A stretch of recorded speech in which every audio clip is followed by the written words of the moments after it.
എന്തുകൊണ്ടാണ് civil service തിരഞ്ഞെടുക്കാൻ കാരണം? ഒരു ലോങ് സ്റ്റോറിയാണ് ശരിക്കും.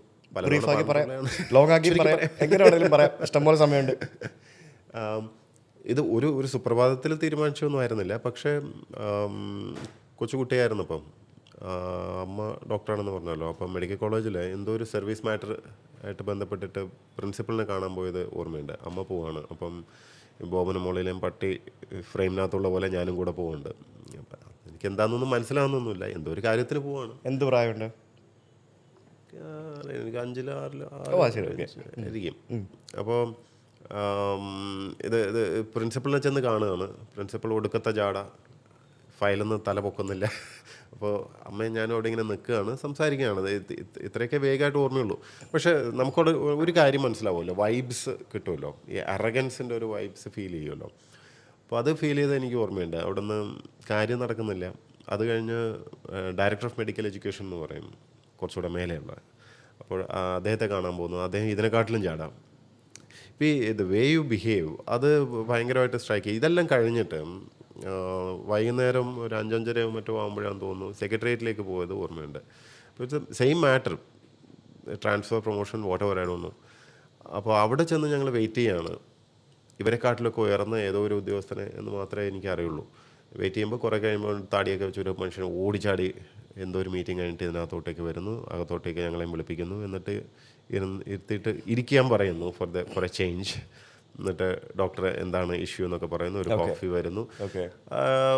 വളരെ വളരെ ജെൻറ്റിൽ, നൈസ് ബിഹേവിയർ. ഇത് കഴിഞ്ഞ് പുറത്തിറങ്ങുമ്പോൾ ഞാൻ അമ്മയടുത്ത് ചോദിക്കുന്നുണ്ട്. കാരണം ഒരു കുട്ടിയാണെങ്കിലും എനിക്ക് മനസ്സിലാവുന്നുണ്ട് പവർ ഹയറാർക്കിയിൽ വളരെ ഉയരെയുള്ളൊരു ആളാണ് ഇപ്പോൾ നമ്മൾ കണ്ടത്. പക്ഷേ ഇദ്ദേഹമാണ് ഏറ്റവും ഹ്യൂമിലിറ്റി കാണിക്കുന്നത്, ഏറ്റവും മര്യാദയ്ക്ക് മനുഷ്യത്വത്തോടെ പെരുമാറുന്ന നോക്കിയത്. അപ്പോൾ ഇതാരാണെന്ന് അറിയാനുള്ളൊരു ജിജ്ഞാസ ഒരു കുട്ടി എന്നുള്ള നിലയ്ക്ക് ഉണ്ടാവുമല്ലോ. അപ്പോൾ ഞാൻ അമ്മയടുത്ത് ചോദിക്കുന്നത് ഇതാരാണ്. അപ്പോൾ അമ്മ പറയാൻ ഇതാണ് ഹെൽത്ത് സെക്രട്ടറി.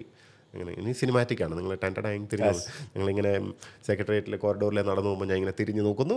അപ്പോൾ പേരിൻ്റെ അറ്റത്ത് IAS എന്ന് കാണുന്നു. അപ്പോൾ നമുക്ക് ഉള്ളിലൊരു എന്ന് വിചാരിച്ച് ഓൺ ദ സ്പോട്ട് ഞാൻ ഇനി ഒരു IAS കാരനാവും എന്ന് തീരുമാനിച്ചു എന്നല്ല. പക്ഷെ ഒരു സ്പാർക്ക്, ലൈക്ക് ഓക്കെ ഇത് കൊള്ളാമല്ലോ, ഇങ്ങനെ ബിഹേവ് ചെയ്യുന്ന ഇങ്ങനത്തെ ഒരു വ്യക്തിയായി മാറണം എന്നുള്ളൊരു ആഗ്രഹം തോന്നുമല്ലോ.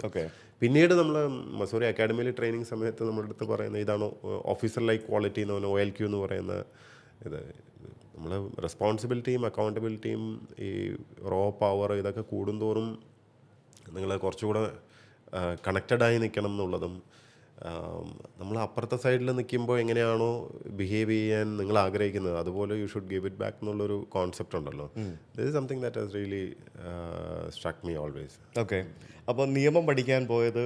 നിയമം ശരിക്കും ഞാൻ മെഡിക്കൽ സൈഡിലോട്ട് പോയതാണ്. മെഡിക്കൽ സൈഡിൽ പോയി അമ്മയുടെ ഒരു പാത പിന്തുടരാൻ നോക്കിയാണോ? എന്നാലും സിവിൽ സർവീസ് എടുക്കണം എന്നുള്ള തന്നെയായിരുന്നു. പക്ഷേ മെഡിസിൻ എടുത്തിട്ട് അങ്ങനെ ചെയ്യാറുണ്ടല്ലോ. പക്ഷെ then I left it, law എടുത്തിട്ടാണ് ഇത് ചെയ്യാൻ നല്ലത് എന്നുള്ളൊരു പൂർണ്ണ ബോധ്യം വന്നിട്ടും കൂടെ. കാരണം അങ്ങനെ ചൂസ് ചെയ്താലോ? അങ്ങനെ ചൂസ് ചെയ്തതാണ്. Law is actually very useful. കാരണം ഇതിനകത്ത് ബേസിക്സ് പലതിൻ്റെയും ബേസിക്സ് പഠിപ്പിക്കുന്നുണ്ട്. നമ്മൾ 5 ഇയർ ലോ ചെയ്യുമ്പോൾ എക്കണോമിക്സ് ആയാലും പോളിറ്റി ആയാലും സോഷ്യൽ സെക്ടർ എല്ലാത്തിൻ്റെയും ഒരു ഹിസ്റ്ററി എല്ലാം ഒരു ബേസ് വരും. അത് UPSC എക്സാമിന് വളരെ യൂസ്ഫുള്ളാണ് ആ ഒരു ആംഗിളും. പിന്നീട് ഇൻ ഹൈൻഡ്സൈറ്റ് സിവിൽ സർവീസിനകത്തും ലോ പഠിച്ചത് വളരെയധികം ഉപകാരപ്പെടുന്നുണ്ട്. കാരണം ബേസിക്കലി അഡ്മിനിസ്ട്രേഷൻ എന്ന് പറഞ്ഞാൽ നിയമം നടപ്പിലാക്കലാണ്. അപ്പോൾ നിയമം കറക്റ്റായിട്ട് മനസ്സിലാക്കിയാൽ തെറ്റ് കൂടാതെ അത് നടപ്പിലാക്കാം. ഇല്ലെങ്കിൽ ഇടയ്ക്കിടയ്ക്ക് കോടതിയിൽ പോകേണ്ടി വരാം. പിന്നെ മാത്രമല്ല പലപ്പോഴും എനിക്ക് തോന്നിയിട്ടുള്ള law is basically common sense ക്രോഡീകരിച്ചിട്ടാണ് ഒരു നിയമമായിട്ട് മാറി വരുന്നത്. ഇല്ലോജിക്കലായിട്ടുള്ള നിയമങ്ങൾ നമ്മൾ അമെൻഡ് ചെയ്യുമല്ലോ. അപ്പോൾ if you have sufficient common sense you will be legally correct also.